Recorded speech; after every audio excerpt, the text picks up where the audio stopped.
welcome to another Tuesday Night Live, y'all. Hey. If you notice in the title, it's number 8. I mean, somehow we ain't actually too bad. We get this far. It's exciting. And those watching the replay, thank you. Hopefully, y'all can learn something from this. And by the way, since you're listening replay, can you come back at least for a live stream at least once? Say hi to us. Because, hey, I enjoy seeing your comments below, but it's not as special as I see it in person, Okay, I'm going ahead and welcome everyone. We got Adele. The chat welcome. Is popping already. Nice. I'm going to click onto the list. Who's here? We got Melvin. I see Amisa's in the chat as well. Craig. Yep. Mike. Keystone Clash is in the chat right now. Welcome. Hey, since Keystone is here, hey, I have to do a shout out for them. Yeah, absolutely. That's one thing. I tell you a little secret, y'all. I guess I signed up for the YouTuber package at the Keystone. So one of the requirements is I have to announce it on a live stream or put it on a Facebook page every month. So here's a tip for y'all. Days I'll make it up to Keystone Clash. Yeah, I have a friend that lives up there, so. Oh, perfect. Yeah. We got Mike, look Austin. Hey, Mike, what you eating? Legacy is in the chat as well. Hey, Big Izzy support group, welcome. Hey, Garen, it's nice to see you too. Hey, Benjamin Peters, welcome.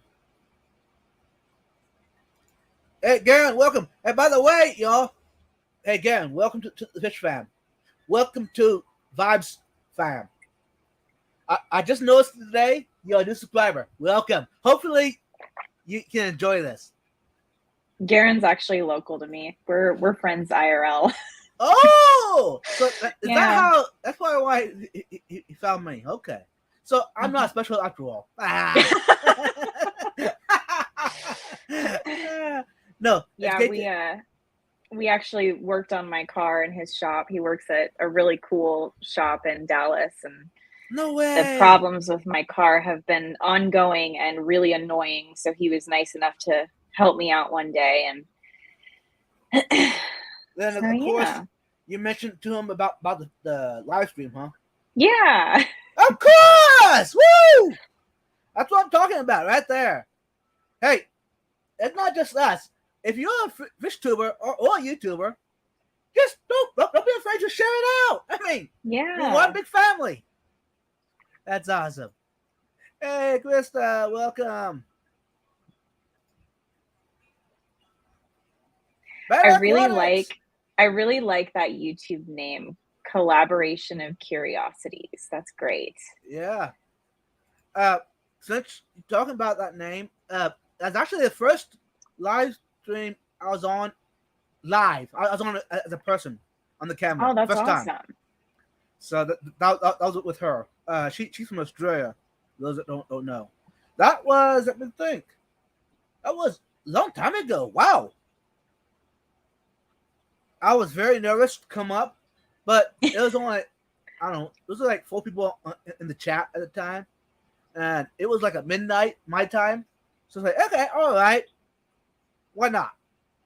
I had my phone. That's all I had. I didn't have any earbuds or anything, just my phone. Yeah. It was weird. I mean, my first live stream was a Friday Night Live with Corey Dorables on Instagram. Oh, Jess, yeah. Yeah, Jess. She's okay. That was so much fun. And honestly, that kind of got me interested in live streaming in the first place, because I never thought that I would enjoy being on live stream, because I'm really awkward, like trying to actually talk to a camera. I've gotten better about it, but like man, just talking to a camera as like myself, it's super weird. Yeah, and that's why when I do a live stream, I enjoy having a co-host because I'm looking at my laptop screen behind the camera. Those that don't know, my laptop behind the camera. Well, anyways, it's like I'm talking to the other person. You know, it's like Yeah. yeah. So it's Okay. So Collaboration of Curiosities is close to 1,000 and needs watch hours. So everybody that is in the chat and can subscribe should. I'm gonna do that right now. awesome. And for those that did wonder, tonight's topic is Q&A. This was one that was planned a while back, but since Nirvana wasn't able to make it that evening, we decided to go ahead and do it anyways tonight. So it's basically a way for y'all to get to know who we are as a co-host and as a host of Tuesday night. And Yeah. hopefully y'all can get to know us better. This is And it doesn't have to do with fish tanks. You can ask us personal questions. You want to get to know us, what our personalities are like, what our lives are like. Keep it acceptable for YouTube, please. yeah. This those that But have been yeah, watching my channel for this long, for a while, know that this is a family friendly channel, and let's keep it that yes. way. Yeah. If you don't want to do that, hey, you can go to another channel. I see So, that you subscribed back, Collaboration of Curiosities, and I appreciate that. Thank you. that's Yeah. special. Yeah, you're getting really close to 700. My channel is still teeny tiny. I have not had time to post another video. I got kind of burnt out last week and I'm still super busy, so it may be a while before I post again. I have footage, I just haven't edited it. Mm-hmm. What you can do if you're all burned out or wore out, just put a little short Yeah. every other day. I mean, yes, Surf City, welcome.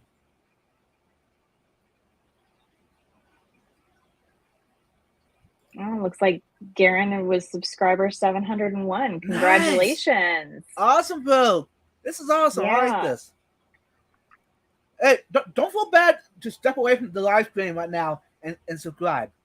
Yeah, absolutely. This is awesome. Hey, for We those all that want to wanted, support each other here. make sure, triple sure, that you're subscribed to my co-host, my best co-host I have yet. Let's get to the next mile marker. Let's get to 100. Come on, we can do it. You're too nice to me. Hey, I'm just being honest. That's how. Hey, this is how we roll on this channel. Being honest, be respectful, do what you say you're gonna do, and be who you are. Yeah. Yeah, and don't forget to do the likey thing. Pretty please. Okay. Since there ain't any questions coming in yet for us, I I do have some questions that I asked my guests on Saturday night. So we'll do that tonight a little bit. Okay. How long have you been in the hobby? I have been in the hobby, oh gosh. Oh, I want to say since 2017. What's that? 6 years? About six Wow. years. Yeah. So not like a super long time. My problem is I can't ever do anything casually. Right. Oh, thank you, Dave. That's so sweet. Um, but yeah, I tend to like go full bore into everything I do. Fish is definitely one of those things. Other hobbies that I have are like non-aquatic terrestrial plants. I'm really into aeroids. Um, and I also really love cars. And that's actually how I met my fiance, was cars. So, and that's actually a hobby that I find that a lot of other fish keepers share as well. That and like Nice. reptiles and birds for some reason. Ooh. I guess most exotics kind of like fall into that category. Anyone try putting wild caught fish, bluegill, panfish, etc., in with You know aquarium fish? what? yes. Bluegills are aggressive. They're Yeah. not very nice. So a lot of wild fish are gonna be more territorial and aggressive because they naturally are used to having a lot more space, especially like native fish for this Mm-hmm. area, cichlids specifically. You can catch like minnows and live bears and stuff here that are not nearly as aggressive. Flagfish you can keep with, that's something that flagfish are something we have in our hobby. Hey, Greg. Um, so one of the YouTubers that talks about this is Alex from the Secret History of Living Your Aquarium. I think Mm-hmm. he's switching his channel name over to Fishstery. Okay. So if you look him up, it's here. I'll put it in the chat. Awesome. Yeah. Hey, if those that want about the fish, local fish, go check out Coldwater Aquatics. He has a live stream. I think it's once a week. Maybe a mod could put it in the chat. Coldwater Yeah. Aquatics. So Hey, Scary Nana. for everybody that wants to go check him out, this is Alex's channel. He's a super cool guy. So go support him for sure. He's one of the YouTubers that I actually like pay a subscription to actually to like see his extra content. Thanks, Adele. You're awesome. You rock. Fridays is Coldwater Aquatics, I think. Yeah, actually, you're probably right. That sounds right. Yep. All right. Yeah. Enough of us are saying it is. All right. Perfect. Oh, did I misspell Fishstery? No, I didn't misspell it. Okay, I'm good. Somebody else might have. Yeah. Talk about game fish and so forth. I have tried bass. I put them in with my peacocks. Yeah. And with some convicts. It wasn't an issue. Yeah. If they're in with fish that can like hold their own, it's usually fine. Right. Now, but if you tried to mix like bluegills with other type of like community fish, it would not work. And also, you have to remember, don't put a big fish with small fish. It's going to be dinner time. New Local Austin makes a good point. Gambusia is an aggressive guppy. So yeah, there are some live bears that are going to be more on the aggressive side. So you just got to be aware of their natural behavior and what that's going to look like in a community tank. Yeah. And for those that wonder, talking about local fish, I want to put that in my agenda and go out and collect local fish. Yeah. Also for my tanks, but also to show y'all, if you're in the area, maybe you can do the same thing. Give you an idea what's available. I do have a fellow club member here in Austin area that does it regularly, but he doesn't have a channel. He'll occasionally puts it on the Facebook group. Occasionally, he'll post about put it in a specimen container and show us what's available. So yeah. I figured to hook up with him, and he'll show me the best spots to find. Fish. Now that I think about it, I think Lucas Bretz also has done some like local catch content as well. So if you want to check out his channel, he's actually got some crazy setups. He does like all natural, no filter tanks most of the time, and his fish room is just really impressive. So yeah, actually, Dave. Yeah, you could potentially make it work. And I mean, honestly, it's going to be a case by case basis no matter what you do. So just have a backup plan. Yep. Yeah. With all fish, when you mix them, even the same fish, always have a backup plan. Yeah. Two backup plans. A and B, always. Hey, Linda, welcome. Good to see you. Bluegills with comet goldfish. That's an interesting one. Hey, Dave, actually, I would say that's okay because I've done it. Yeah, I mean, carp are not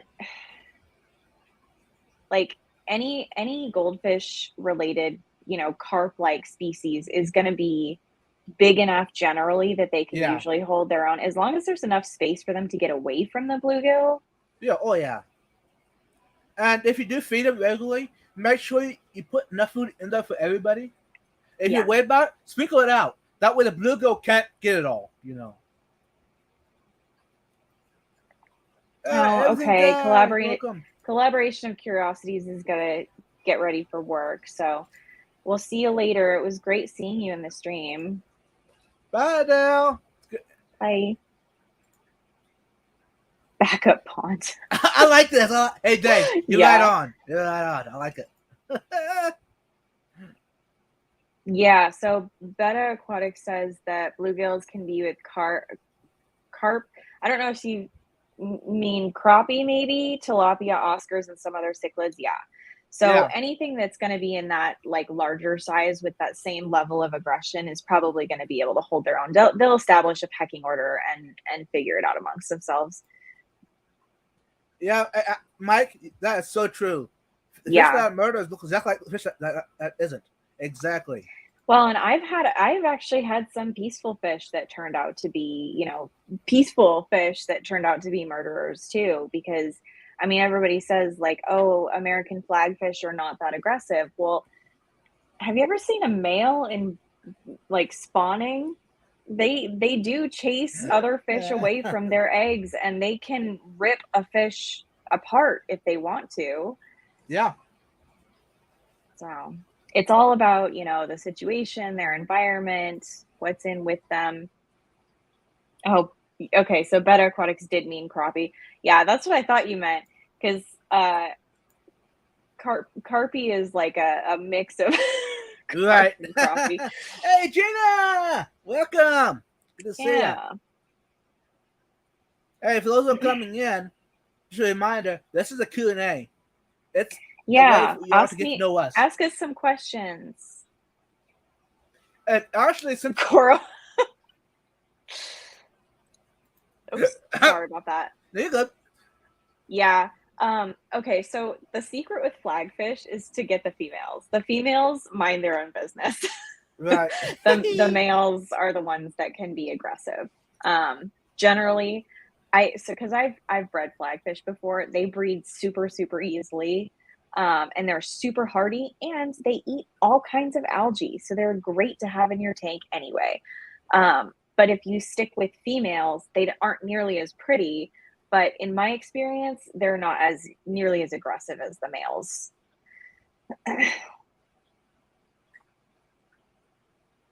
Since I have not answered a question yet, how long I've been in the hobby?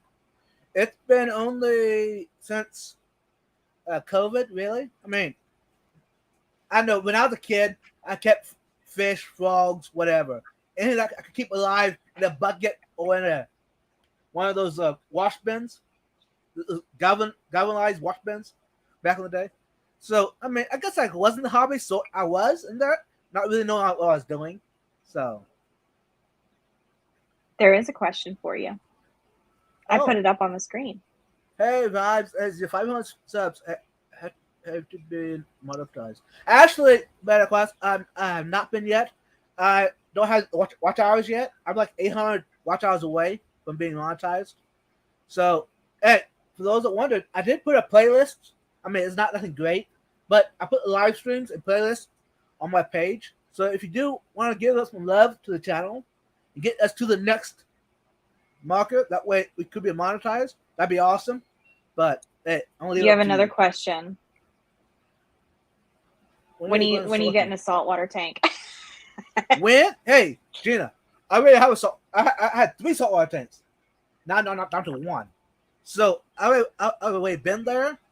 I don't want to hurt your feelings, Gina, but I'm trying to get maybe out of it.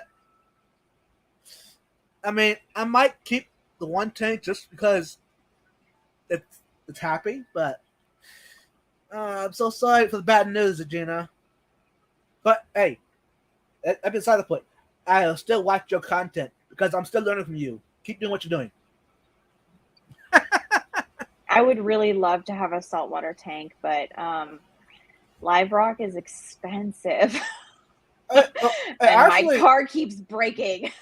What you need to do, Nirvana, just put it on a Facebook group page and say that you're looking for some. Usually, someone in the hobby will be happy to give you some. So my problem is, I have a tank.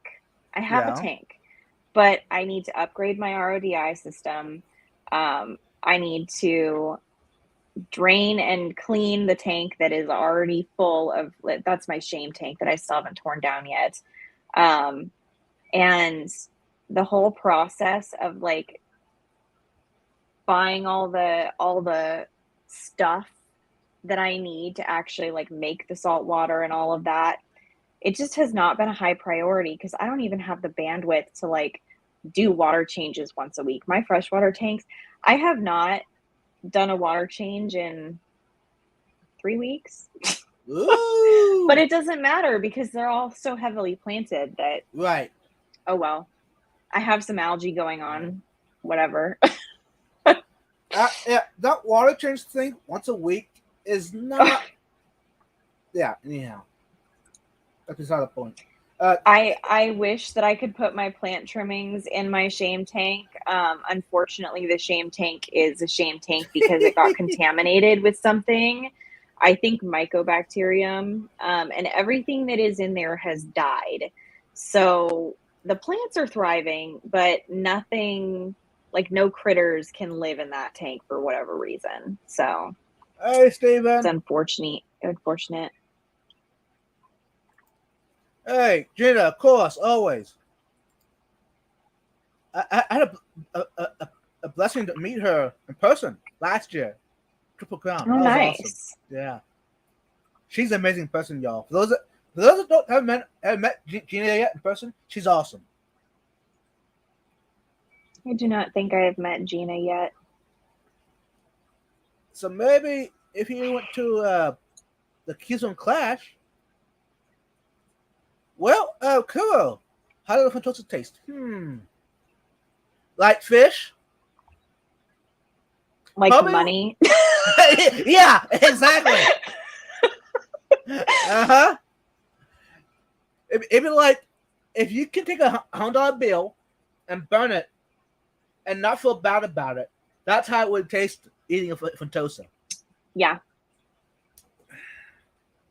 So. Hey, look who's here again. It's good to see you.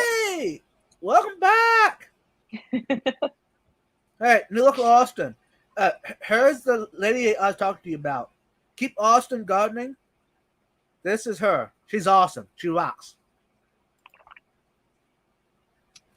So, hey, since I'm talking about Keep Austin gardening, double check that you subscribe to her. Give her some love.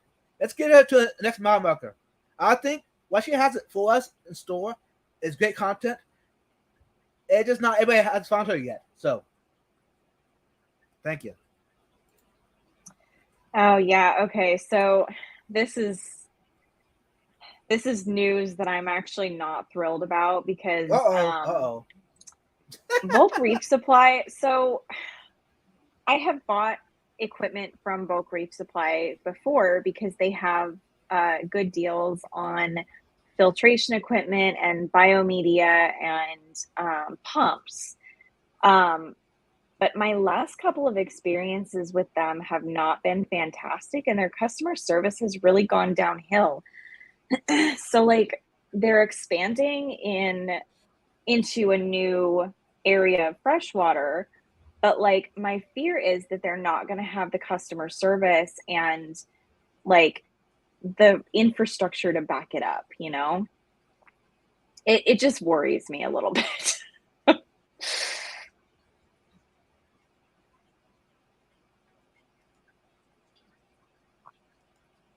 You know, okay, Coro, I'm not worried about them competing with us at all.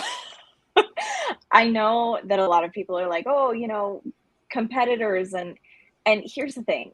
The aquarium co-op it's always going to be different. We're never going to be able to compete with the giants like Amazon and Bulk Reef Supply. Those are not our target customer base, and Corey will even say that. Yeah, I'm not a sales rep. I'm a customer service rep. But because I'm in customer service, I get to see firsthand the fact that like we genuinely do care about our customers. We do our very best to make sure that everybody has a good experience buying from us. And that is something that these larger companies just can't really compete with. And the company is growing, and the more we grow, the better our service gets. So, we've now have over 100 retail partner stores, and we've grown our customer service department. I'm fairly new, and my coworker Asia is also new. We have our Facebook group where the moderators are all fantastic. We just have a really solid community behind us. And a lot of these larger companies just don't have that camaraderie. And I think that's really going to protect us and allow us to continue to grow. I have a tall 5-gallon shrimp tank and just got one of the cute bubble planter things. Oh, okay. So I would recommend doing Monte Carlo, because you can put like some little aqua soil in the little cup there and plant some Monte Carlo. And since it kind of drapes, it's going to look a little bit like a hanging plant. I've seen Monte Carlo used on bonsai trees, and it kind of has a similar effect. So, look up Monte Carlo bonsai, and you'll kind of see what I'm talking about. But that would be a good one. Hey, Melvin, welcome. Okay. Nirvana. This might be an unpopular opinion. I am not a fan of African cichlids of any kind. I mean, it's a surprise, ain't it? Yeah. Mostly because they require harder water. They're not compatible with plants most of the time, and they disrupt whatever scape you make. Yeah. So I think that they're beautiful, and I will admire them in other people's tanks, but I don't really see myself keeping them personally. The only African cichlid that I would potentially keep, and even then, I don't know. Now I'm going to forget what they're called. Funtosus? No, they're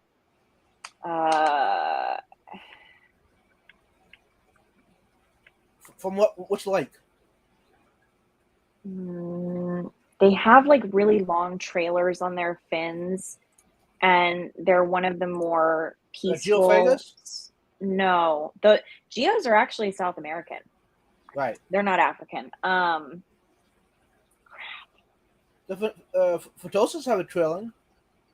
This is how I know I'm tired. I'm just like losing my words. But there is a species of African cichlid that no, New Local Alaskan, it's not the keyhole. It's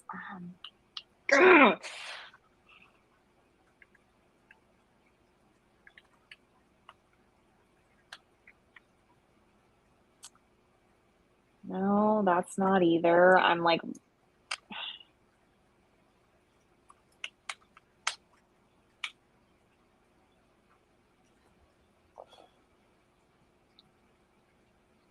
this is gonna drive me nuts until I figure it out. Fairy cichlids. Yeah, Bashardi. Yes. I actually have them. I actually have them.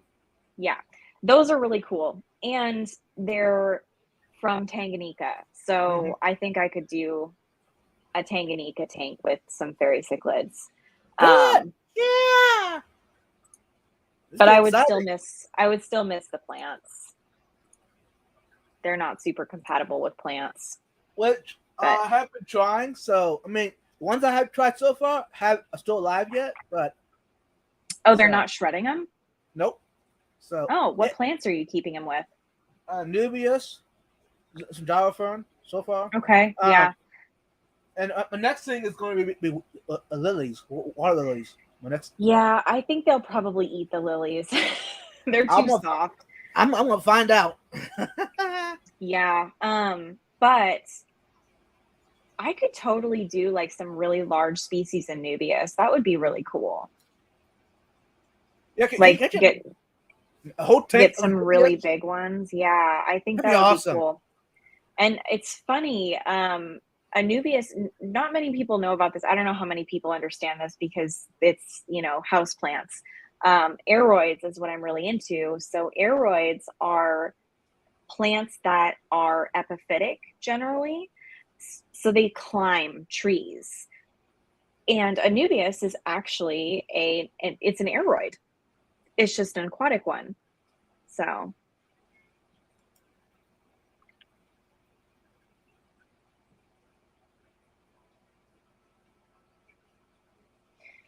oh, interesting. Okay.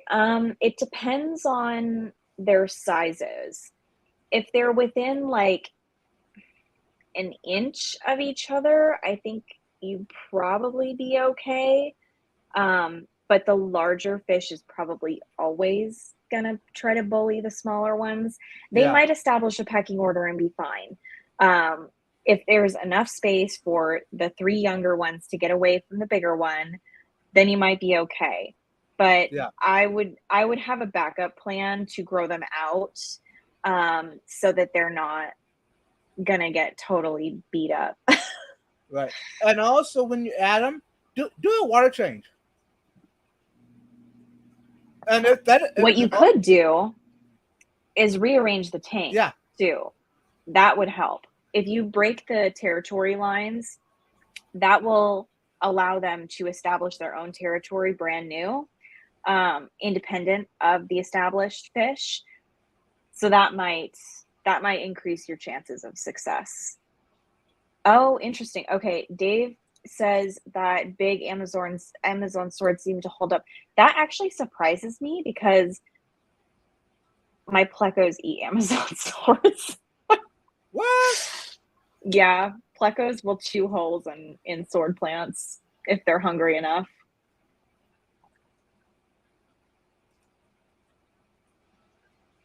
Yeah. And honestly, the Mbunas are probably doing most of the munching in that situation, I feel like. Tanganyikans, I feel like they don't go after plants unless they're easy to go after. Right. Like they're soft. Now, I mean, it depends on the plant. I do have Mbunas up Mhm. here, and there is fogbit, duckweed, Anubias, and they're all thriving. So, then again, They're it's only probably still I feel like they're probably still eating them, but those plants grow fast enough that it doesn't right, matter. right. Yeah. So, basically, hey, the cichlids have enough plants in there. If you want to give it a try, make sure there's extra plants. That way, they have to do a lot of damage for it to actually affect them. Yeah.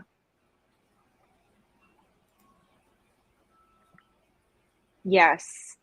Yep. Yeah, and if you can add hiding places that the larger fish is not as likely to fit into, but the smaller fish can, that can also be really helpful. Mm-hmm. So, And if you have terracotta. a driftwood like this, basically avoiding the big fish going too fast, that Mhm. it'll help get the babies to get away. Yeah, terracotta pots with holes drilled in them make really Mm-hmm. good hides too. Like in my 75 gallon peacock, Fantosa, and Bino tank, I got branches in there, and the Fantosa, it's hard for him to get around too fast. Otherwise, he would have already destroyed everybody in the tank. But since there's enough higher places for the babies, he doesn't have a chance. Again, yeah. Go ahead. Yeah, so this is another good point. Mm-hmm. They're all cichlids Yep. will dig up your substrate. It doesn't matter what type they are. I mean, even so, I had one odd. Oh yeah, they. That's a look at that. That's a natural hole right there. That is. I can feel it this evening. Tomorrow morning, it's gonna be back the same way. It's kind of impressive how fast they dig, isn't it? Yeah. So I've actually started to leave it the way it is. Anyways. Yeah, I mean, with cichlids, you kind of just have to accept that they're going to rearrange the furniture however the hell they want anyway. It's just Yep. part of their natural behavior. Which I actually enjoy watching them move it around. Yeah, it is It, interesting to watch. look at a big mouthful of it, swim up top of the hill, release it back down. No. So angels are more of a mid-water swimmer, but a pisto's definitely rearrange the furniture. I have had several, and they dig holes just like every other bottom-dwelling cichlid. And for those that are wondering, even the discus, they Yes. still do the same thing, which is Hmm. kind of surprised me. I was not expecting that. Yeah. So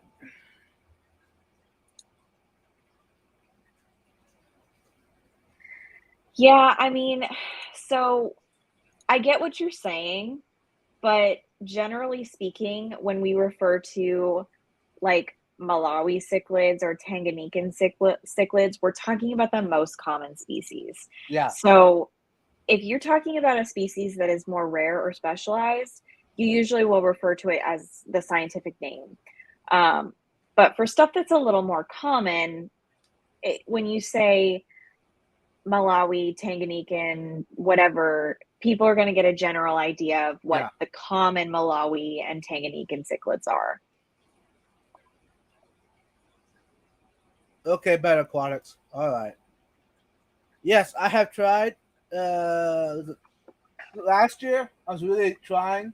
Um, I tried like 4 times. First time I caught a female, put it in her own tank, didn't work out. She ate the babies.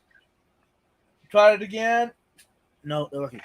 The third, fourth time, I left her in the main tank with the other Fantosas, and it still didn't work out. So it could be my setup. I don't know, but I also think I'm you have to employ the Dean method if you're going to yeah, do that sort of thing. which I thought about doing the tumbler for them. So I might not do it in the future, but I was kind Yeah. of hoping to like let nature do it kind of thing, because I've done that with my peacocks, with my ambunas, no issue. But I might Well, change that. Frontosa are, I mean, you have to keep in mind that most of the time when you have Frontosa, you have way more of them in a tank than they would ever encounter in the wild. Right, So, because they're kind of unnaturally crowded, it's really, really difficult to colony breed them. right. So, for fish like Frontosa, you usually have to confiscate the eggs Yep. and then raise them in a tumbler and then, maybe put them in a tray and spot feed them and Yeah. baby them and make sure their water is pristine and Hmm. everything like that. So it becomes a lot harder when you Right. have a fish that naturally doesn't want others of its own species near their breeding Yeah. ground. I mean, I do. I have the equipment to do that. I have the tumblers and all Mhm. that. It just It's a lot of work. yeah. And for especially since I'm a YouTuber, got a day job, got 20 tanks.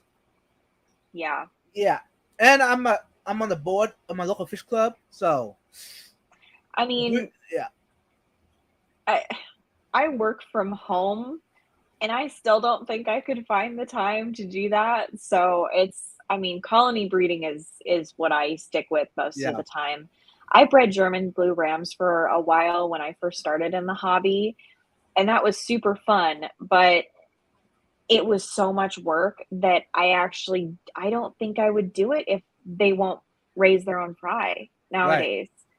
I would rather just leave them in there.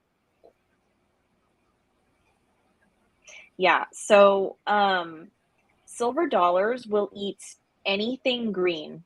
yeah. I don't think there's a single plant that I have seen them leave alone. Hey George, Mexicali, welcome. Oh, this is a good question. Do you keep live food cultures? Actually, better aquatics? No, I don't. Okay, I take that back. I've tried in the past. I do. So can you give me some tips? How can I be Yes. successful? Set up a tank that is between 1 and 5 gallons. Stick an air stone or a sponge filter in there and load it up with pearlweed or some other plant and just let it run for like 3 months. Dose a bunch of fertilizer in there, get some green water going, The pearl weed is just to absorb any excess nutrients. You could do green water by itself and get Daphnia. But what I usually do is I get any of the natural like microfoods that are going to show up when you set up a tank anyway, like seed shrimp are a big one. And you just constantly feed the tank. Overfeeding is great. Repashy powdered foods are great for it. But you can keep just about any aquatic live food in a setup like that and they will thrive. I've kept scuds that way. I actually currently have a scud culture that's thriving. I have blackworms going and they breed really, really well in a setup like that. I need to remove some pearl weed because it's gotten impossible to harvest them. Hey, Jeff Kane is in the chat. Hey, Jeff Kane, welcome. It's good to see you. Live culture. Is it a bad thing to harvest it out of a pond? That, like, I have a pond outside. So there is always a risk of parasites with live foods, even the ones that you culture in a tank on your own from scratch. There's always going to be that like little bit of risk. But in my experience, most healthy fish can basically handle it. Oh, this is a good one. Okay. Sorry. We're both trying to put comments up. So the easiest way to get green water is to just put a bunch of Easy Green in there. Easy Green has a good balance of nitrogen, phosphorus, and potassium, and a heavy dose of Easy Green. And this is not just because I work for Cryo. I've been using Easy Green since I started with planted tanks. It is a fantastic fertilizer. It's super concentrated. It's easy to dose. And you really have to go crazy with it to get to the point where it's going to harm your fish. So generally speaking, Easy Green is a great one to do green water with. You just basically overdose it and then let it sit in the sun. Let's see. Anybody else have questions? So your favorite fish? I know. It seems like I'm doing an ad, but I swear I've been using Easy Green since long before I worked there. So it's actually, it's funny because I used to live in Washington. I lived in Linwood, which is about 15 minutes north of the Aquarium Co-op store. So before I even knew that the co-op had a YouTube channel, I was going to their local store to get plants, fish, equipment, all that stuff. So I bought Easy Green before I knew how good Easy Green was. Hey, Jimmy P! Welcome. Okay. This is also a good question. If you make green water, Daphnia will appear. I promise. So, I mean, they just exist.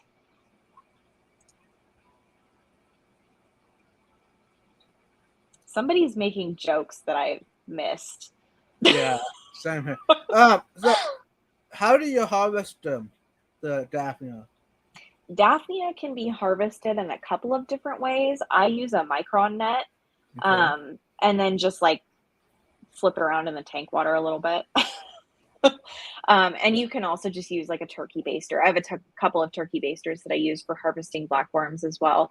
I don't have any green water cultures going right now because I don't have any fish small enough that really need that. I've mainly been culturing scuds because my neon tetras I have discovered.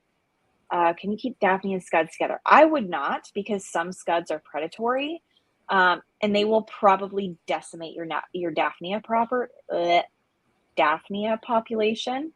But yeah, brine shrimp net. That's exactly what I was talking about. It's like a little. I call them micron nets because they measure how far the mesh is apart by microns.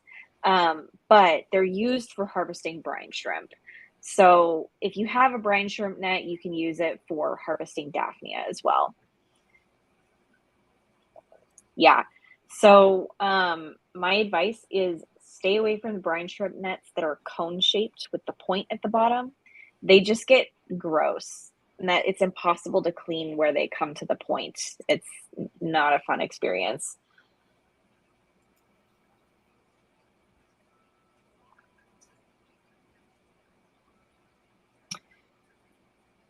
Oh, does Brine Shrimp Direct make their own nets? I just got That's mine on cool. Amazon.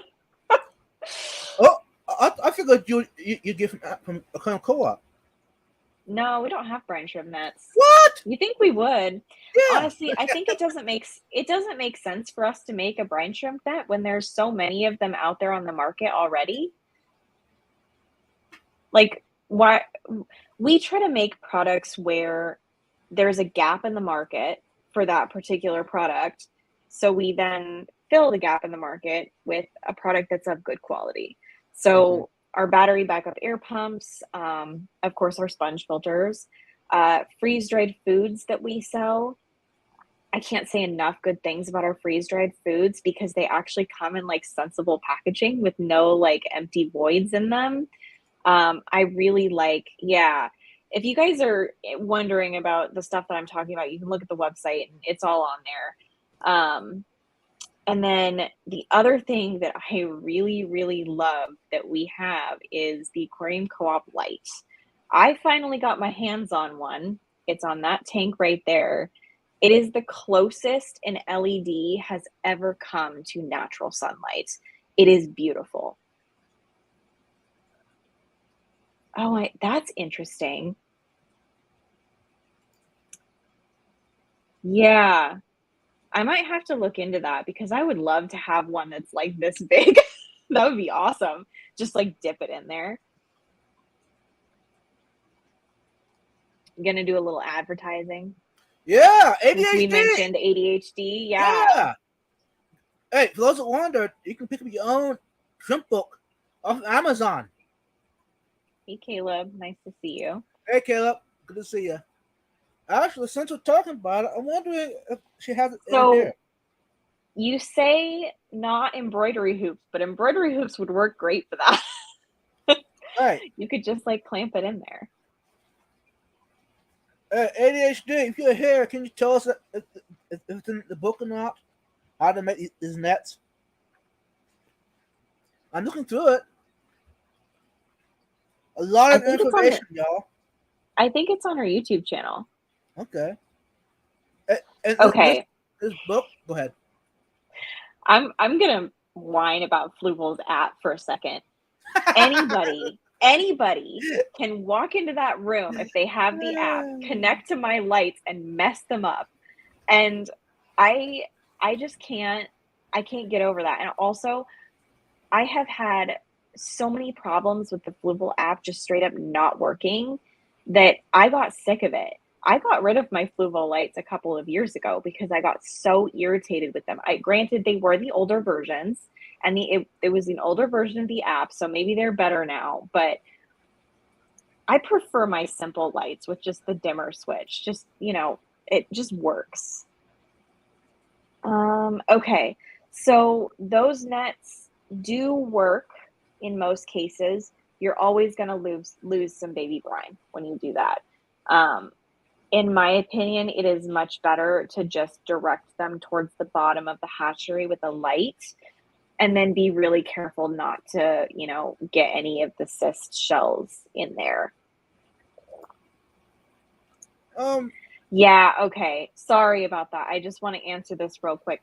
Tubifex worms are not very popular with a lot of my fish either, but that doesn't just apply to the co-op ones. It's the other brands as well. So it's not just ours. It's Tubifex worms in general are not as tasty of a treat. Hey, yeah, man. Sorry about this.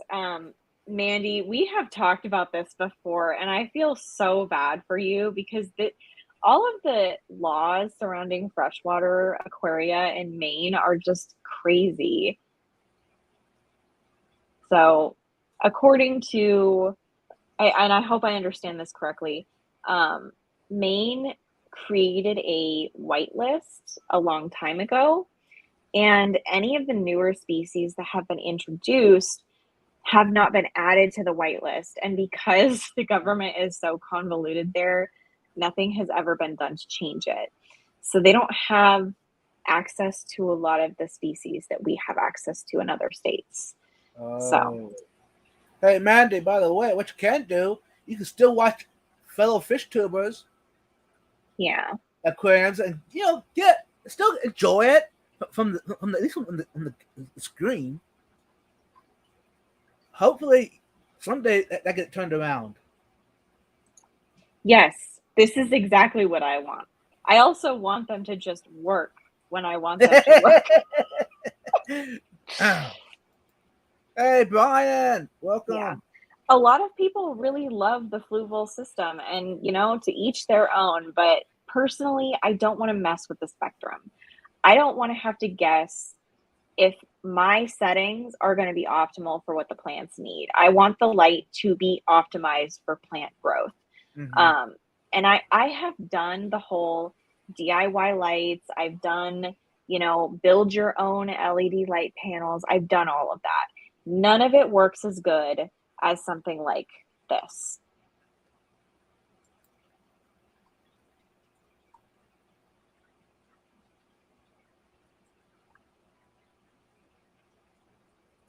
That's a good question. The only thing I really like about the San Francisco ones is they're smaller. If you got really, really tiny fish, they're great for that because they're a smaller species. Um,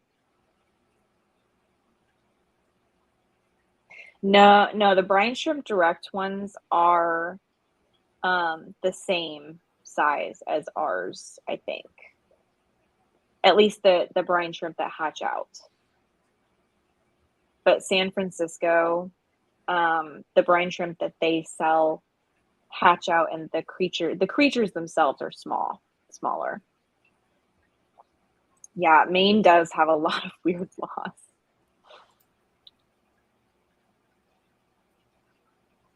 That is sad.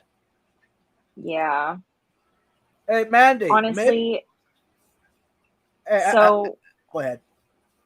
the thing that I have learned with the laws, specifically in the Northeast,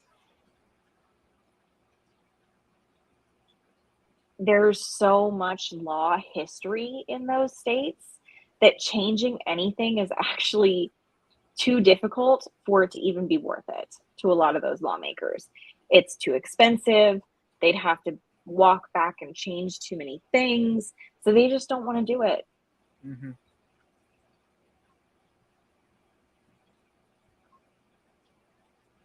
Disagree with what? That the brine shrimp direct are not smaller?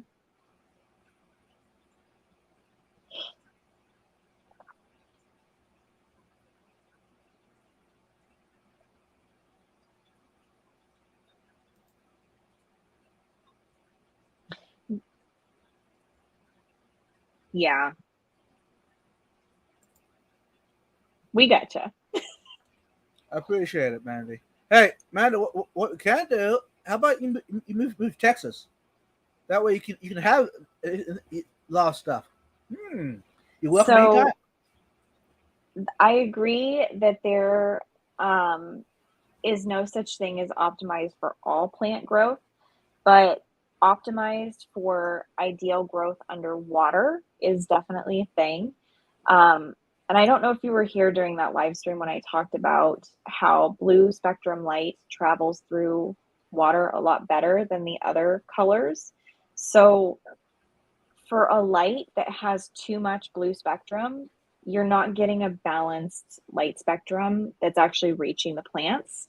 So when you have a light that has less of that, you're going to feed less algae, which means your plants are going to grow better.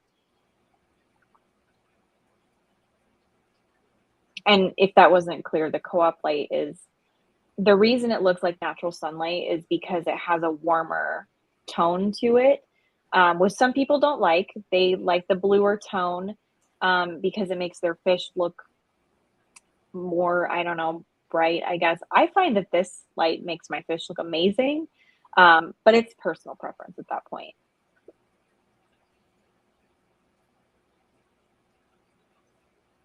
And I put the link to the live stream about the lights. Yeah. Yeah, if you So, want to go back and watch that, I talk about light spectrum and finding a balance and everything. So, which she did a great job, y'all. For those that wondered. okay, so this is interesting. I have not, okay, let me preface this with I have not bought any brine shrimp direct eggs in a very, very long time because the last time I bought from them, I was not pleased with the hatch rate. And it might have been shipping, but still, this is interesting that you think that. I may have to take another look and see if that still rings true. Hey, Mandy, that is awesome. Yeah. She's next to you.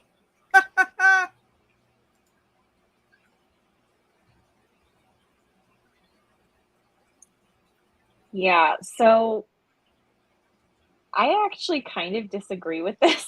Uh-oh. This is gonna be good.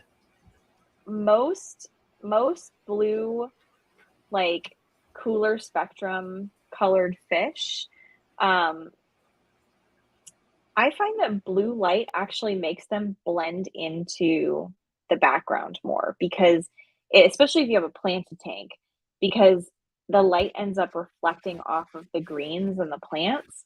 And I don't know, it just I don't like the look of blue tone lights. And that might be because I like the black water as well. I really like warm tones in general. And even when I get a saltwater tank, I will not be having a blue light on that tank. It will not look, I just do not like the look of blue lights at all. So it'll have macroalgae. That's what I plan to do with saltwater. Perfect. That's actually not a bad thing. Mhm. Okay, so this is a good one.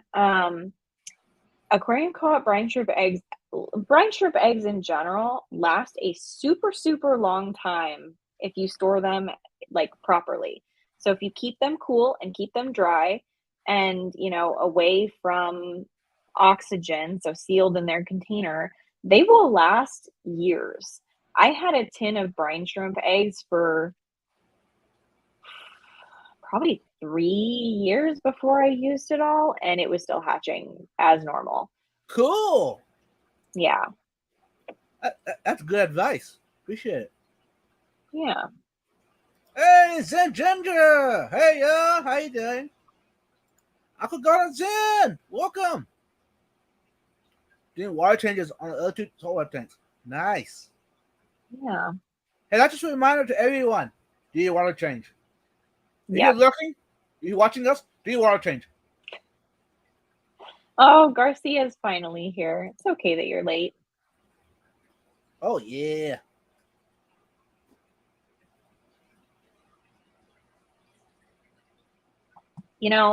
This is something I've never looked up. I've always wondered how they decapsulate brine shrimp eggs. I'm gonna Google it. Yeah, do that. Hey, Jay. Not an aquarium guy. Welcome.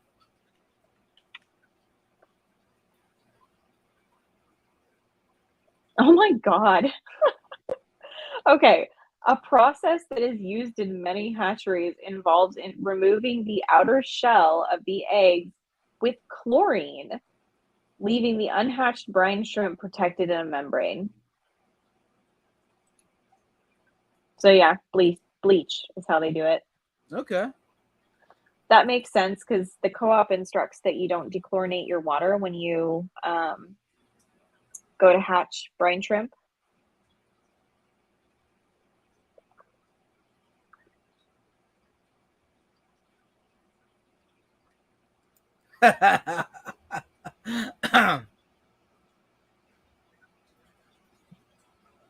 Hmm. Gina, I love you. You're awesome. See, everybody's trying to talk me into doing corals. I don't want to do corals. It's too Hey, expensive. Gina. I'm awesome. I hope I'm not. I have no chance. You rock. Yeah, see, and this is what I think. I feel like the blue like washes out the natural beauty of a lot of fish. Like, have you ever seen a snowflake clownfish under natural sunlight? They're just stunning. And I feel like the blue light just kind of does them a disservice. So in other words, if you want to have fish, don't have both. Either have fish or coral. Yeah, you can have both. They're just I not know. gonna look, yeah, they're just not gonna look ideal, I feel like, under the lighting that you would normally view corals under. And like you can put on the orange glasses and it will like filter out the blue so you can see it, but like you're not gonna look at your tank that way the whole time. I have always wanted to do an orange acrylic tank, Mm-hmm. like orange tinted acrylic, and then do saltwater, with the blue light and then see what that would look like. Acrylic is so expensive. I like that. Yeah, no kidding. It's funny because like I do not wander back there at all because so for those of you who don't know, I'm autistic and I have some sensory issues. So blue light spectrum specifically, it physically hurts my eyes. So if it's too intense. Um, yeah, I'm not trying to sway anybody either. This is just my personal opinion. I just Yep. like, you guys asked. That's my opinion. Everybody's entitled to their opinion. Yeah. Actually, this past Aquashella, I went over there one time. That was before the event started. It was like on a Thursday, Friday, I don't know. And I Mhm. did a live stream. So I walked through there just to show everybody what's going on. But that was it. Yeah.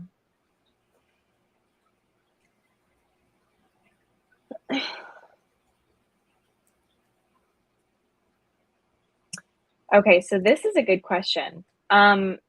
Sort of. Uh, the problem with glasses of any kind is they don't, unless they're like hugging my face, Hmm. it leaks in through the sides. Sensory issues are weird because they don't always manifest the same way.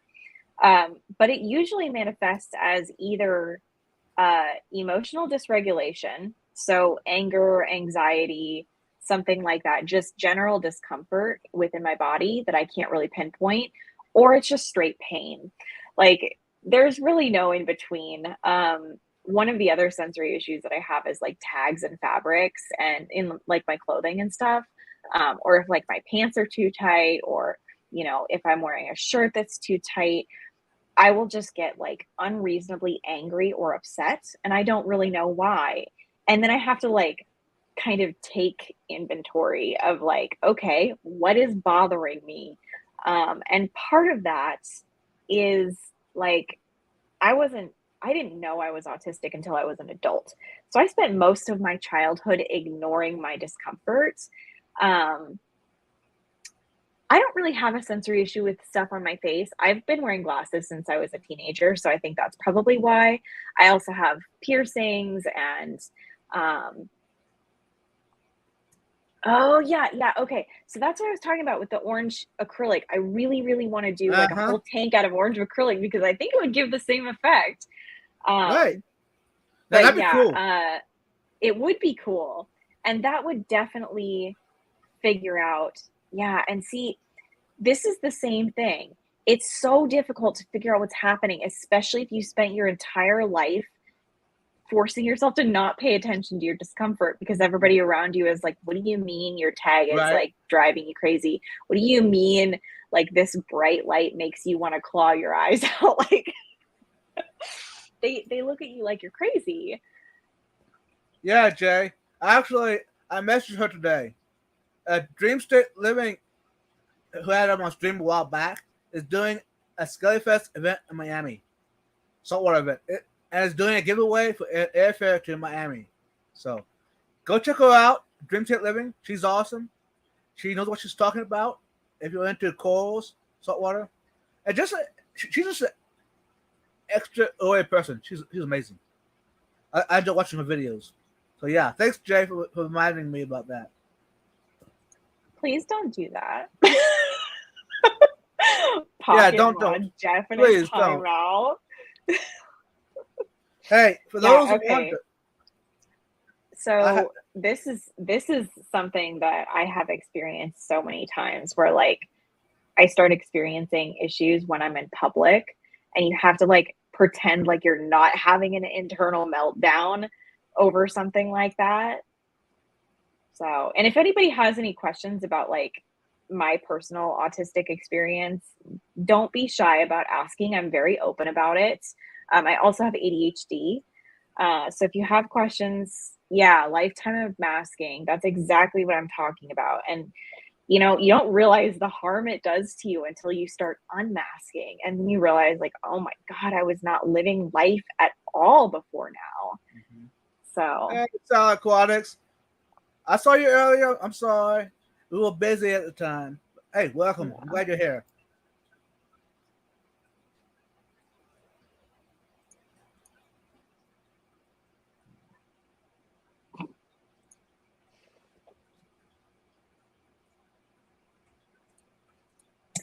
So, okay, this is a good conversation point because I don't view autism as a disorder for myself. I know some people do. Um, it's for me, it's just the way I'm built. And you mentioned like the internalized ableism thing, and I totally understand. Like, that is a major struggle, and feeling like the way that you're built is inherently wrong is a really hard experience to go through. Um, and I fought with this a lot during COVID because I was actually able to unmask completely. And that process of realizing, like, wow, I really haven't been myself this whole time. You kind of grieve the life you wish you would have had without that, you know? Um, and if you ever want to like talk about that kind of stuff and you don't want to like put it in a live stream chat, I am available on Instagram. I'm not going to be available all the time, but um, I have a lot of educational resources, and I'm in a couple groups on Facebook. I actually manage a couple groups on Facebook that are specifically for autistic people. Mm-hmm. So if you're also autistic and you want to like join the community in a more well-rounded way, reach out to me.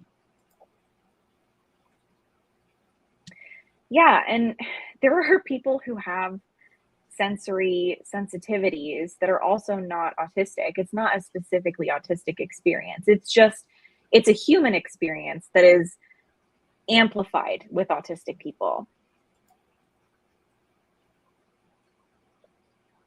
Yeah. Yeah, and that's the thing. Autism doesn't mean that we're not hard workers or capable or anything. We just have different needs and we're wired a little bit differently. Essentially, our nervous system is a lot more complicated than what is considered normal.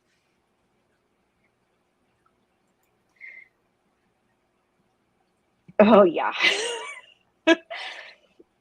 my biggest my biggest tool is actually my AirPods.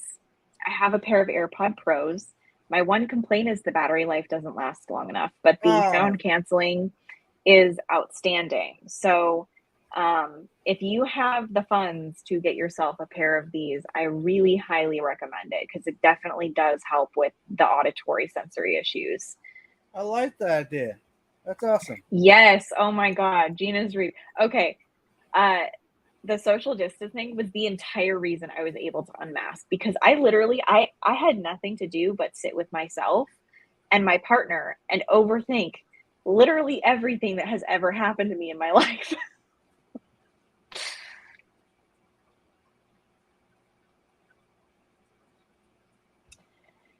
Okay. So I'm going to cover this really briefly. You probably uh, does not appreciate the term Asperger syndrome because it is not actually a real term. It is something that has been removed from the terminology regarding autism. It is just autism spectrum disorder now, and that is in the DSM-5. The reason that we don't like it is because that term was used during the Nazi era by a scientist called Hans Asperger. He separated out the higher functioning autistic people and labeled them Asperger's, and the lower functioning did not survive. So the term is literally, it originated in Nazi ableism. So we really prefer not to use it. Yeah, Stephen P. is correct. Asperger did some bad things. Mm-hmm. So if you want to research it, just Google it. The information's out there. Just as a general thing, it's not an actual diagnosis anymore, at least not in the US. In some other countries it is, but they're, again, moving towards eliminating that as well. Hey, Crystal, welcome. Okay, it's totally okay. And that's why I want to cover it, because most people don't know. Mm-hmm. Most people were diagnosed way, way back. You know, in the 90s, we had no idea that this is where it was originating. So, you know, even if you were diagnosed as recently as the early 2010s, they were still diagnosing as Asperger's. So it's not nothing against you, I promise, but it's just autism. Yeah, no problem. I don't want to make anybody feel bad for like identifying a certain way. I just, you know, try to educate where I can.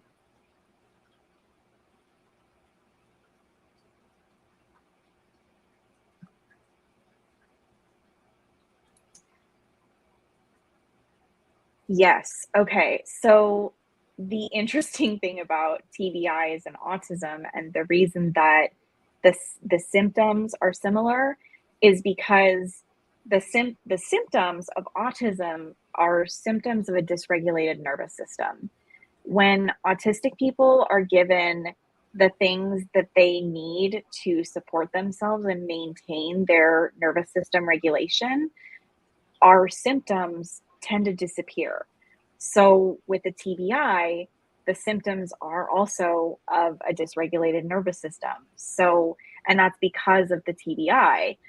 And, you know, there's not really anything that you can do to regulate the nervous system of somebody with a TBI. It just takes time to heal. So it's interesting that that's the similarity, is just the symptoms, because I don't actually believe autism is a disorder. I think I may have already said this, but it's a different state of being. It's a different wiring system. Mm-hmm.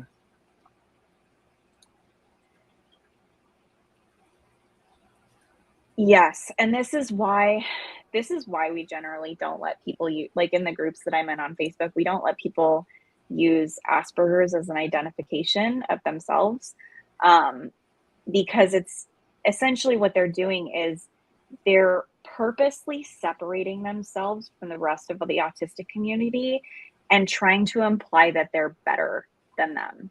Like, you know, people that might be considered lower functioning, you know, maybe they don't have the ability to speak with verbal words.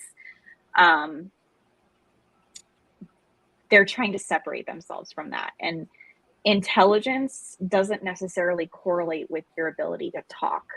So yeah, it is a super complex thing. So yeah, and the medical terms don't necessarily reflect the way the community feels about mm-hmm. each other either. Okay, this is another good one. Neurodivergence. Neurodivergent is a huge umbrella term. It covers everything from depression, PTSD, schizophrenia, narcissistic personality disorder, any sort of personality disorder. All of those things are considered neurodivergence. Mm-hmm. And neurodivergent as a term gets used a lot to just mean autistic and ADHD. And that's a really oversimplified way of using it. And I personally disagree with that. if you're going to call yourself neurodivergent to avoid outing what type of neurodivergent you are, that's totally fine. That is an acceptable use of that term. This Ginger says neurospicy. I like this one a lot better personally. Mostly because it's funny. But yeah, it's when you use the term neurodivergent or neurospicy, it's mainly just a way to say that your brain works a little bit differently from other people's, or what's considered the norm. So, if you're using it, make sure you're using it and being mindful that you're not just using it as a placeholder to avoid saying autistic and ADHD, or just autistic or just ADHD. So, wow, this turned into a rant about autism. I'm sorry. Yeah. No, it's all good. It's all good. It's all good. Yeah. I like it. It's a huge part of my identity. And the thing is, a lot of people in the aquascaping and fish keeping community are autistic and ADHD. Yeah. I find that almost everybody I come across that I make a good connection with is, one of those two or some other flavor of neurodivergence. And we just share similar life experiences because we do not fit with society's mold of what is acceptable.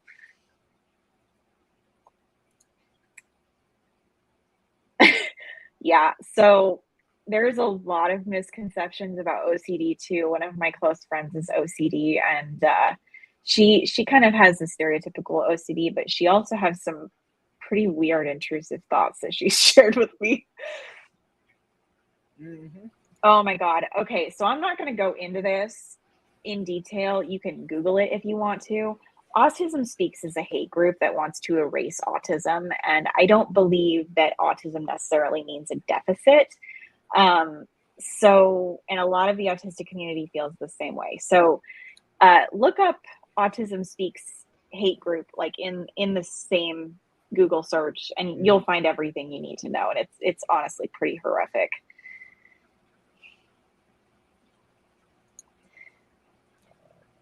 Yep. Yeah. Okay. And this has already started happening. It's being censored on like TikTok and stuff. Mm-hmm. So yeah, man. So being obsessed to the level that most of us are is an autistic trait. Yep. It definitely is. And we call those special interests, for those of you who don't know. So I have several special interests, and I also have a couple of hyper focuses that I don't like expressly have interest in all the time. Hyper focus is something that's going to be short term and temporary, whereas a special interest is something that's usually longer term or like a lifelong interest. Mm-hmm. So for me, Aquaria is a special interest, and a hyper focus might be drawing and painting, because I don't do that all the time, only when I have the inspiration in the moment. Mm-hmm. Yeah, see, and it's so common. It is more common than people think it is. I really think that, being neurodivergent, I really think that nature is so weird and so naturally diverse that neurodivergence in general, even, PTSD and disorders, it's a natural part of just being human.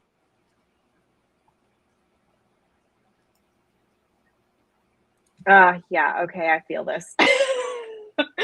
I actually, I did not have the follow through until I got on medication for my ADHD.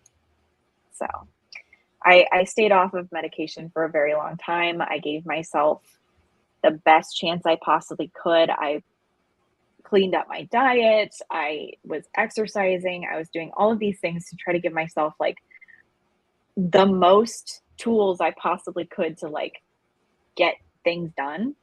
And it still wasn't enough without meds. Like, I wish that I could function properly without being on medication, because even just remembering to take the medication is a chore. But it is what it is.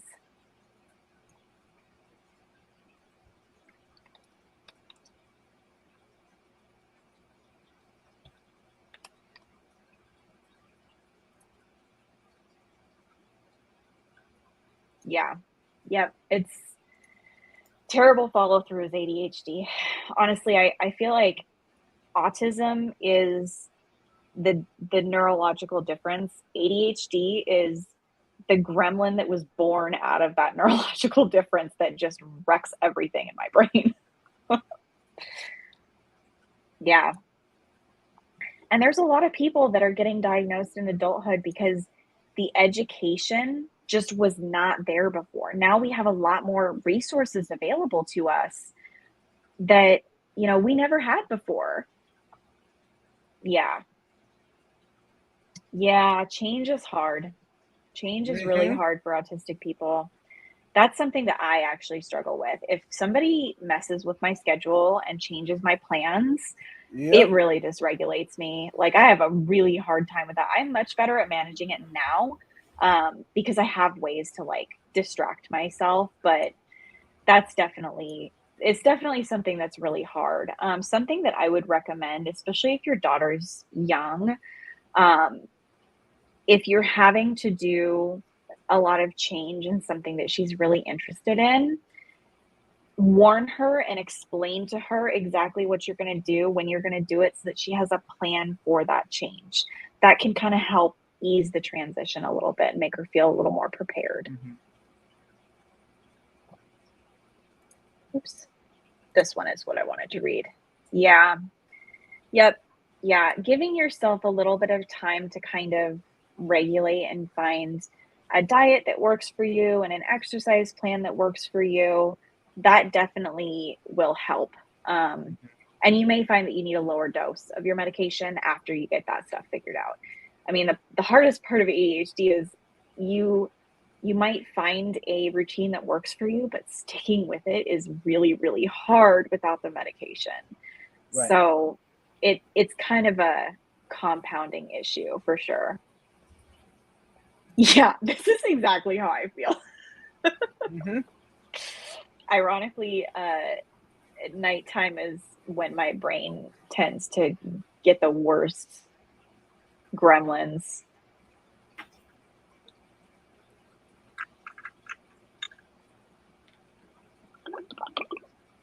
Actually, for those that don't know, uh, I actually went to a special ed school when I was little.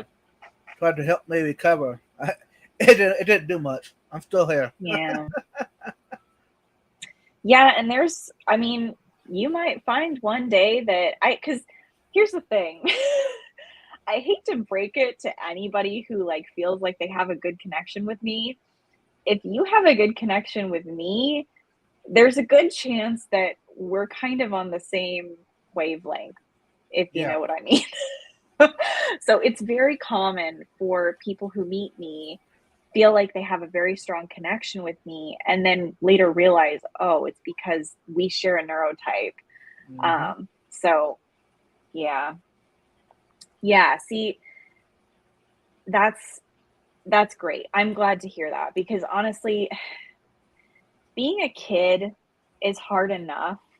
Being an autistic kid, oh, I got to tell you, my childhood was from the outside, it looked great. I was miserable for most of my childhood and I really did not know why and my parents didn't know why. And like externally, it looked like I would have had a good childhood and I still ended up with a bunch of trauma and it was just because my parents had no idea how to like deal with an autistic child. Yeah, see, that's autism speaks. That's exactly what that is. That's what they want is they want to eradicate autistic people. So, Yeah. yeah.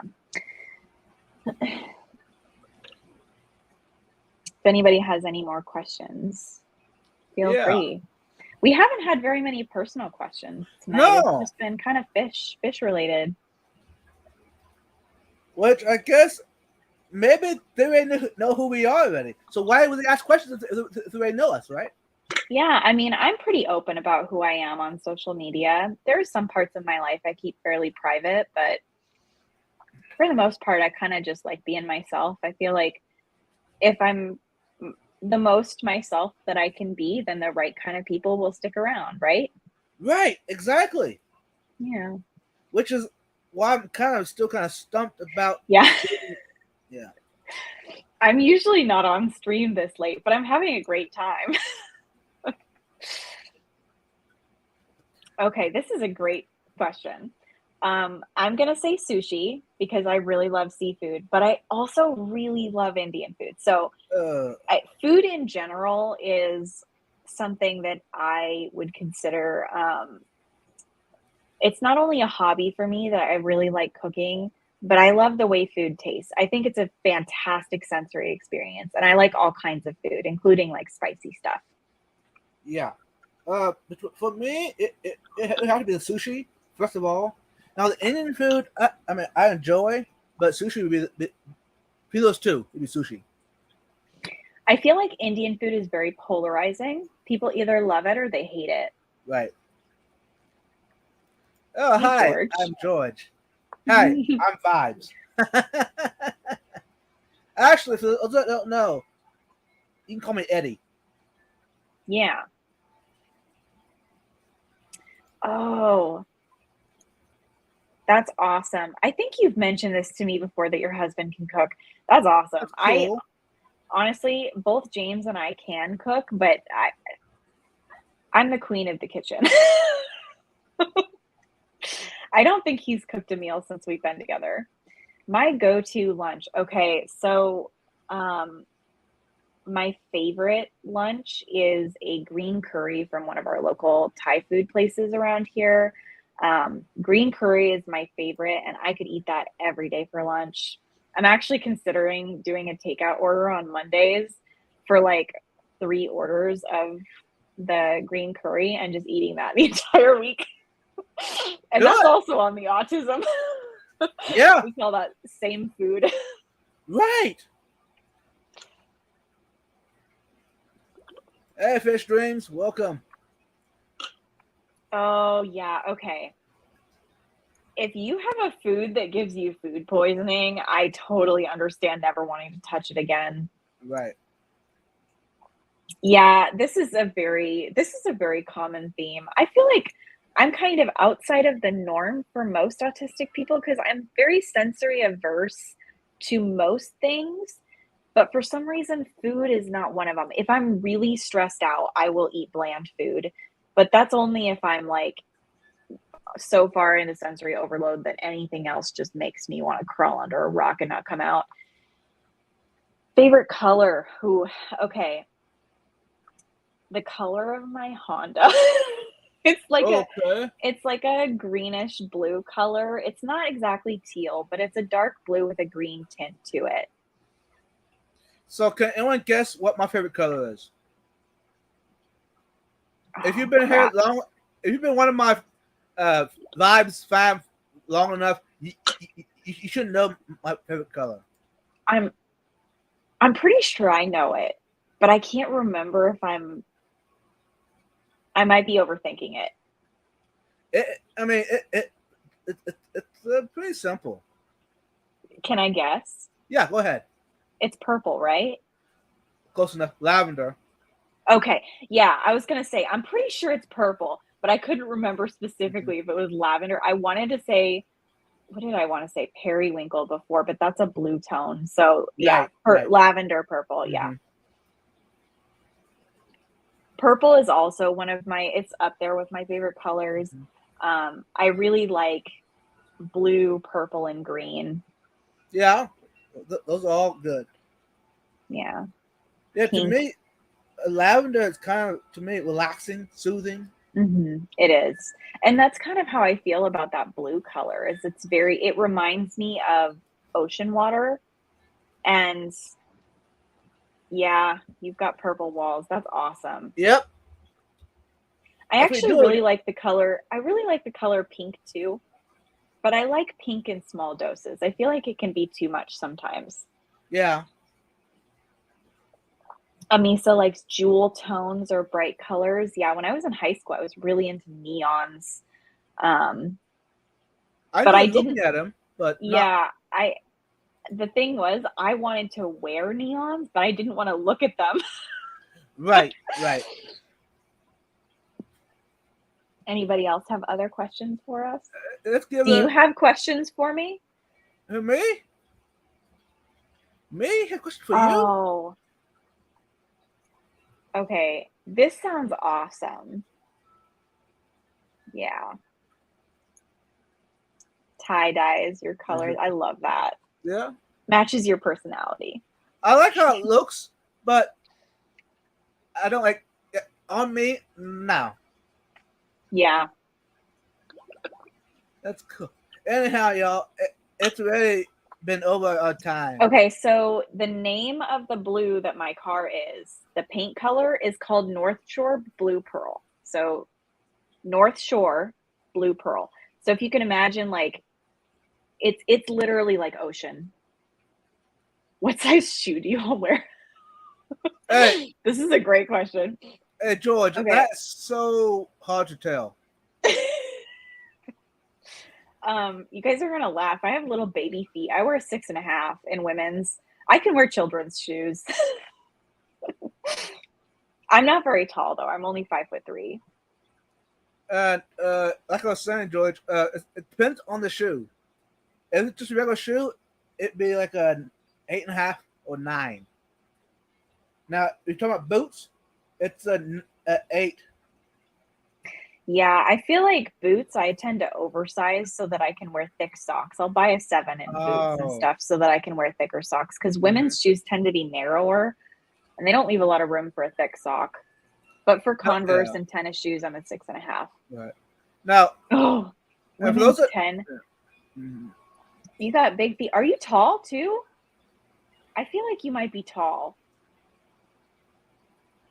And also, hey, maybe y'all don't know it, but hey, this is a secret of mine. For shoes, it's hard for me to find a pair that actually fits me because my foot is basically a pancake. It's flat. Oh, yeah. That sucks. You So have to get a wide to accommodate for yeah, that. yep. Yeah. And when I find a pair that fits me, that's usually what I buy for the past 10. Actually, my work pair, that's what I wore the same style for the past 15 years. Luckily, Yeah. they still make them. I'm hoping that they never quit making them. Yeah, it's hard when you find a good shoe and then they discontinue the style. Yeah, then you have to do it all again trying to find another pair. I still think that's pretty tall. I don't know. I feel like I'm really short though. That is tall though. 5'7" is tall. Wow. Yeah. I mean, if you think about like the average height for most women, I think is 5'5" or something like that. Got Mike. Flintstone feet. Yep, exactly. Yeah. Yeah. Amaze 5'11". Wow. And Miss, I Yeah. want to meet you. You're tall. Uh, I have like this diehard appreciation for women who are taller than me.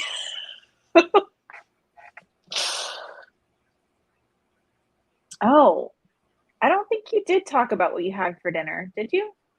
oh no, I haven't, Gina. I What'd you haven't. have? I had turkey pot pie. I covered it with shredded cheese, Oh, uh, a Chick-fil-A sauce, and ranch, and that then sounds so good. a side of cottage cheese, of course, and then a Arnold Palmer for the drink. That's some true Southern food right there. Cottage cheese is a side, a main course, a dessert, a salad, everything. Cottage cheese, I can eat Cottage it by itself. cottage cheese is one of the few foods that I don't like. It's a texture Wow. thing for me. Oh. Yeah. I Wow. don't like the texture of it for some reason. I don't know. I also haven't tried it in a long time, so I may like it now. My palate has Mhm. expanded quite a bit. Um, but yeah, it's yeah. I Oh, think Scuba Steve. somebody said, "Are you 6'2"?" No, I'm no 6'2", Scuba I was Steve. gonna say, I think I've stood next to you, and I don't think you were that much taller than Uh-uh. me. I'm like maybe 5'6". Yeah, I'm a short guy. yeah, Gina. I feel like 5'6" is around average for most of us, but I don't know. I feel like I look up at just about everyone these days. Cottage cheese is just wrong. I don't think it's wrong. I feel like yeah, lumpy milk products. See, and that's the problem is like the texture for me is just not it. But yeah, I can like count on my hands. Oh yeah, see, there's a picture of us. You're not that much taller than me. I love how Sue is just like awkwardly in the background of that photo. Right. Cottage cheese breakfast. I like. Hey, Jenny, you're awesome. You rock. I like it. Yeah, the other foods that I really don't like are plain baked potatoes. Anybody who serves me a plain baked potato, I will look at them like they're insane. It's got to be like loaded up with butter and, you know, all the dressings with some cheese. Um, what else do I Oh, okay. I like beans and lentils and stuff. Unfortunately, they don't agree with me. And same thing with like bread products. I'm allergic to wheat, so I can't eat that stuff. But Hey, other than that, Gina. there's not much I don't like. Hey, Gina. If you do that, bring an extra spoon, cause I'm gonna have to join you. You're gonna make so many people uncomfortable. Cottage cheese is one of those really polarizing foods too.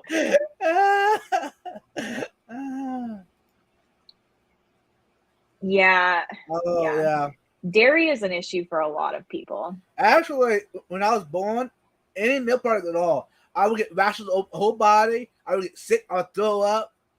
Um, I'm not as bad as it used to be, so that's why I eat cottage cheese. But that's about it. Favorite fishy dish to eat? Fishy. Probably a baked salmon or trout with Yeah, mm-hmm. Probably my favorite. I would say, oh God, that's really hard for me because I love fish. How about a lemon trout? Probably the best fish I have ever had was ling cod grilled on a Traeger smoking grill. Ooh. That was amazing. Um, there was a okay, yes. Oops. Go So ahead. Zen Sorry. Ginger said, if I had a wheat allergy, I'm pretty sure life. Yeah, it's finding out that I had a wheat allergy caused me to have a really bad existential crisis. Um, and I actually did consider whether or not it was worth being sick permanently to eat donuts still. Oh. I have not had a real donut since 2016, and it kills me every day. Mm-hmm. Yeah. Yeah, Cajun fish dishes are also high up there for me. Right. Grilled spiced catfish fillet is, Ooh. Yeah. yeah. That's good. Okay, Jana. I've been looking for that. Thank you. Yeah, actually, peaches or pineapple in it. Oh yeah, Pepper, you're right on. Which that's interesting. And Foxy is not at all. Wow. Hey, Brian, you found a perfect wife. You can eat all you want. Ah,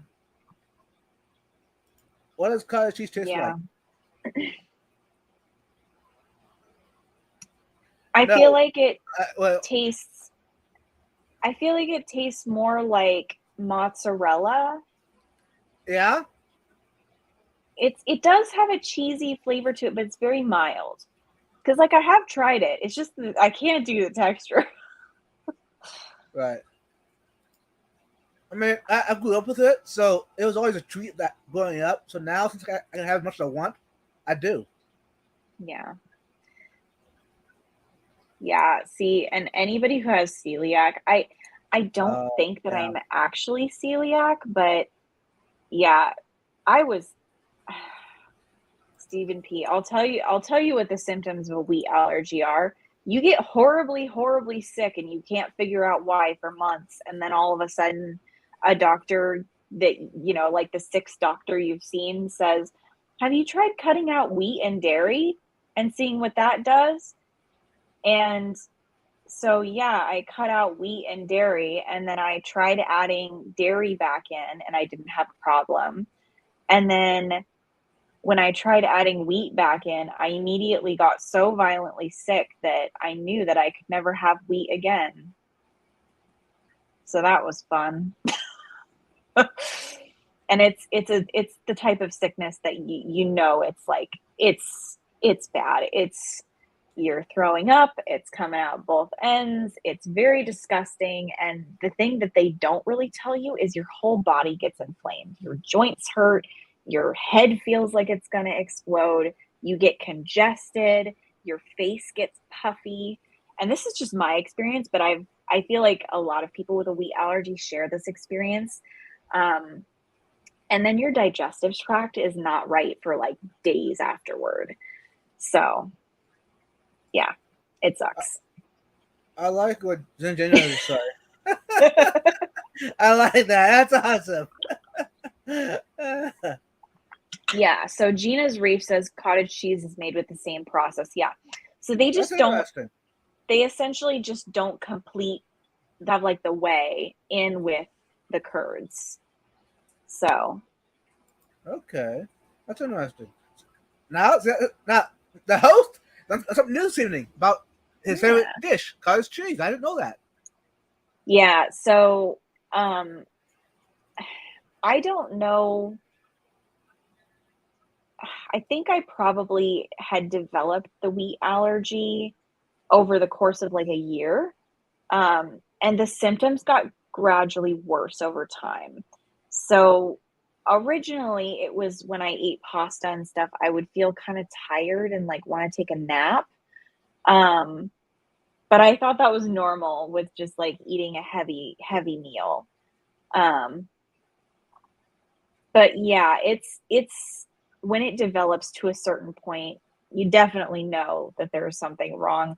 And when you eliminate it from your diet, you start to lose your tolerance for it. So the next time you eat it, it is so much worse.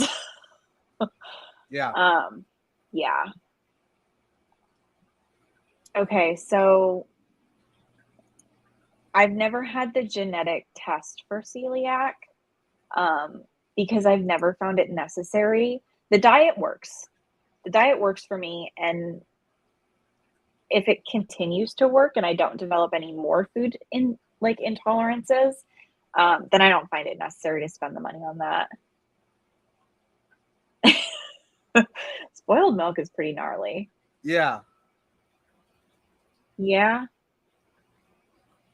It takes a while for milk to get there, but fermenting is a different process than cheese making.